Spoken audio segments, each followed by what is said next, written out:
সেই অভিনয় মানে সেই যাত্রা পাড়ায় আমি একটু অভিনয় করেছিলাম। তার নাম কানা কার্তিক,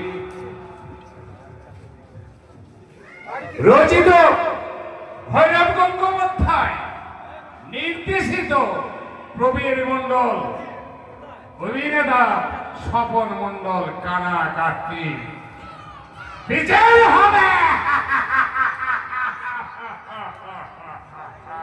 তুলসী তোর বিজয় হবে।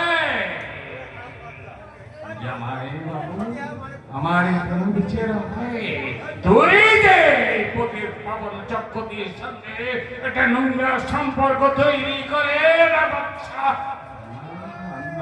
জামাই বাবু এটা আমি করিনি। ওই পতির পাবন চক্রবর্তী আমার সর্বনাশ করেছিল।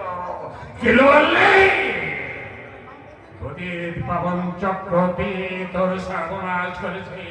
তাই তুই আমার একটা কথা শুনে রাখ, তুই এই জঙ্গলের ভিতর দিয়ে ছুটে পাইলে যা।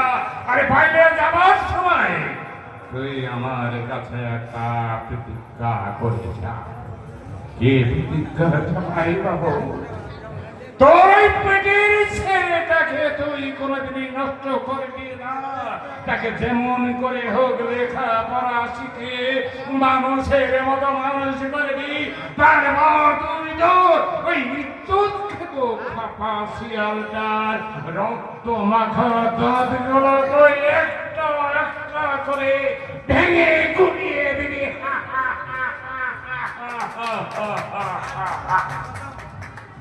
তাই হবে জামাই বাবু, আমি তোমাকে কথা দিচ্ছি। আমি আমার এই পেটের ছেলেটাকে নিয়ে আমি পালিয়ে যাচ্ছি জামাই বাবু। বিচার হবে। হ্যাঁ, কিন্তু আমি এখন কি করব? কি করে ওই পতির পাবন চক্রবর্তীকে বোঝাবো যে আমি তুলসীকে কেটে ফেলেছি?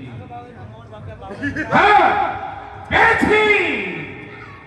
আমার বাড়িতে একটা ছোট্ট পাঁঠা, ছাগলের পাঁঠার বাচ্চা আছে।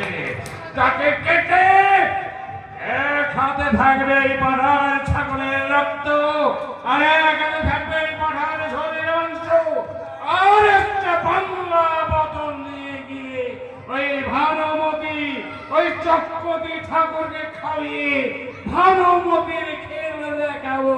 হা হা হা হা হা হা হা হা হা হা হা হা হা হা হা।